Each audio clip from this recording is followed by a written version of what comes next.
As-tu déjà eu l'impression de ne pas vraiment te sentir en phase avec le monde qui t'entoure? Que malgré toutes tes compétences, tes talents et ta confiance en toi, tu préfères rester en retrait, observant les autres de loin. Si c'est le cas, il se pourrait que tu fasses partie d'un groupe assez unique de personnes connues sous le nom d'hommes Sigma. Dans cette vidéo, nous allons plonger dans l'univers fascinant des hommes Sigma et explorer un sujet qui suscite beaucoup de débats. Pourquoi les hommes Sigma semblent-ils souvent surpasser les alphas, ces figures de leaders dominants tant admirées par la société? Peut-être t'es-tu déjà demandé ce qui donne à l'homme Sigma cet avantage caché qui le distingue des alphas. Reste avec nous jusqu'à la fin de cette vidéo, car nous allons révéler des secrets peu connus qui expliquent pourquoi ces individus se retrouvent souvent en tête dans cette compétition silencieuse et parfois féroce. Avant de plonger dans les raisons pour lesquelles les hommes Sigma surpassent les alphas, il est essentiel de bien comprendre ces deux types de personnalités. L'homme alpha est traditionnellement perçu comme un leader né, souvent décrit comme étant charismatique, dominant, socialement astucieux et en contrôle de son environnement.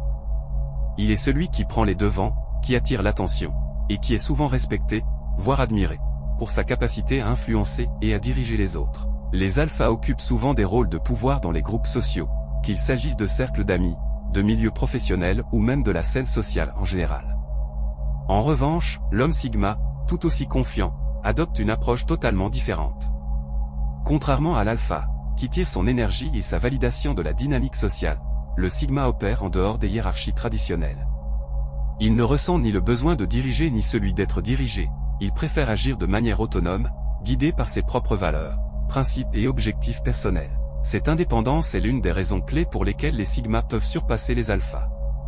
En effet, ils ne sont pas contraints par les attentes sociales ou les rôles préétablis qui peuvent souvent peser sur les alphas.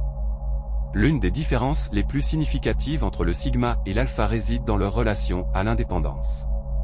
L'homme alpha prospère dans un environnement où il peut exercer un contrôle et un leadership.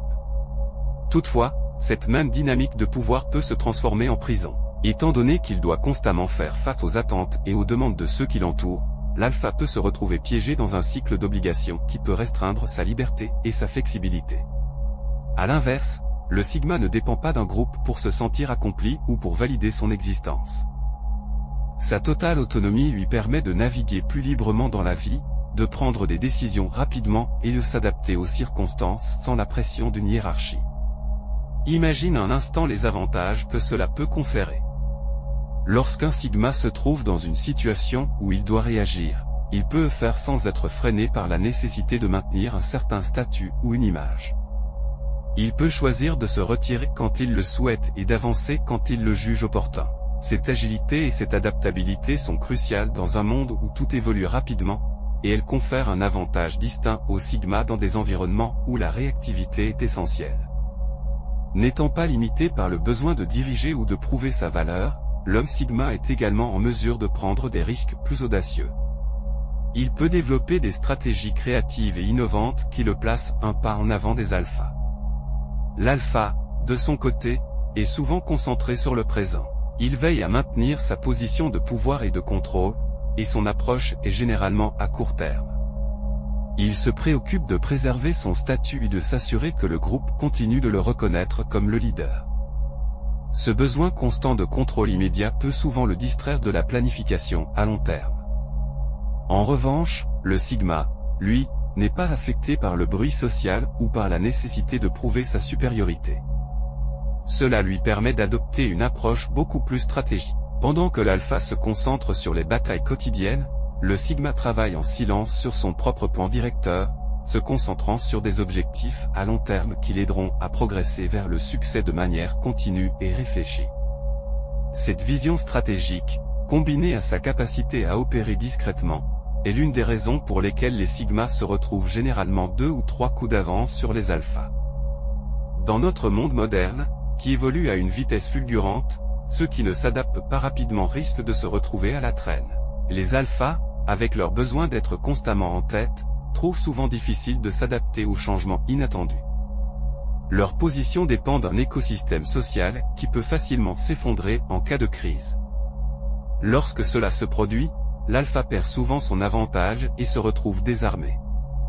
En revanche, l'homme Sigma est conçu pour prospérer dans l'incertitude. Sa capacité à fonctionner en dehors des structures sociales établies lui permet de s'adapter plus rapidement aux changements.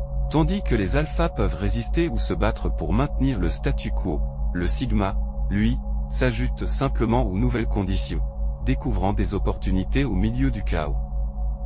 Cette flexibilité est cruciale pour son succès, lui permettant de s'épanouir là où d'autres luttent pour rester pertinent.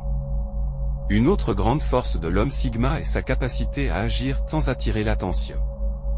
Pendant que les alphas cherchent à briller et à se mettre en avant, les sigmas préfèrent souvent rester dans l'ombre, observant et apprenant des autres. Cette invisibilité leur confère un avantage stratégique, ils peuvent étudier leurs concurrents, saisir des occasions que d'autres ne voient pas, et choisir le moment parfait pour agir. Les alphas, en raison de leur besoin constant d'être au sommet, deviennent souvent des cibles faciles pour les critiques, les attaques ou la concurrence. En revanche, le sigma, qui ne recherche ni attention ni validation, peut se déplacer sans être détecté, construisant son succès loin des pressions du regard public. Cette capacité à évoluer sous le radar est l'une des raisons principales pour lesquelles les sigmas atteignent leurs objectifs sans subir l'usure émotionnelle et sociale que les alphas rencontrent souvent. Un autre aspect essentiel qui distingue les sigmas des alphas est leur maîtrise émotionnelle.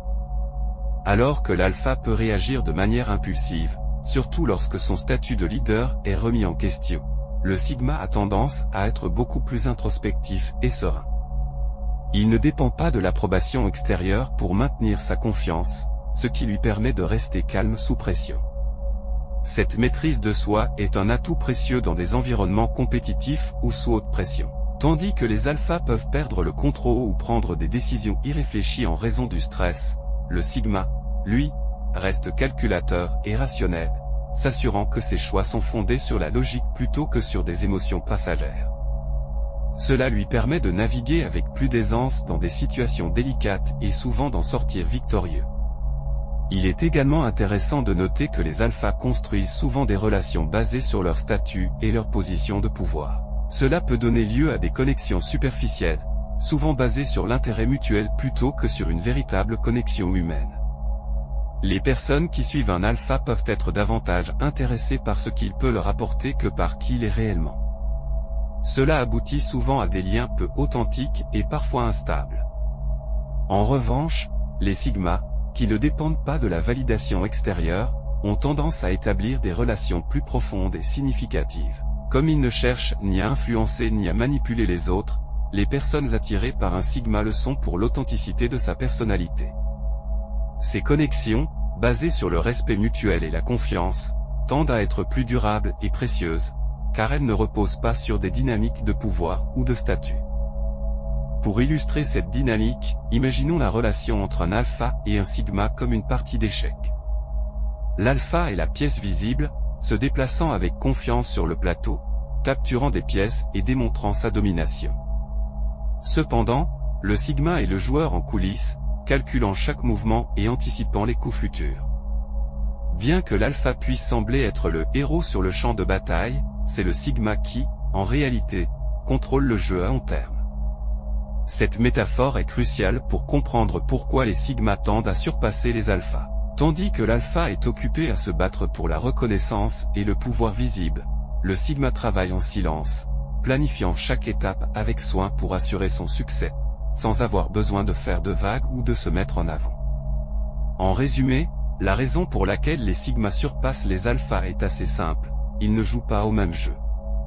Alors que les alphas se concentrent sur le leadership visible et le contrôle social, les sigmas sont focalisés sur leur propre croissance, leur indépendance et leur réussite à long terme. Ils n'ont pas besoin de l'approbation des autres pour se sentir complets, ce qui leur permet d'agir avec une liberté et une efficacité que les alphas, souvent enchaînés à leur rôle, ne peuvent égaler. Si tu penses savoir ce qu'il faut pour être un sigma, ou si tu t'identifies à ce mode de vie, fais-le moi savoir dans les commentaires ci-dessous. Si tu as aimé cette vidéo, n'oublie pas de laisser un j'aime et de t'abonner à la chaîne. Nous publions régulièrement du contenu comme celui-ci plusieurs fois par semaine, alors tu ne voudras pas manquer aux prochaines vidéos sur l'univers fascinant des hommes sigma.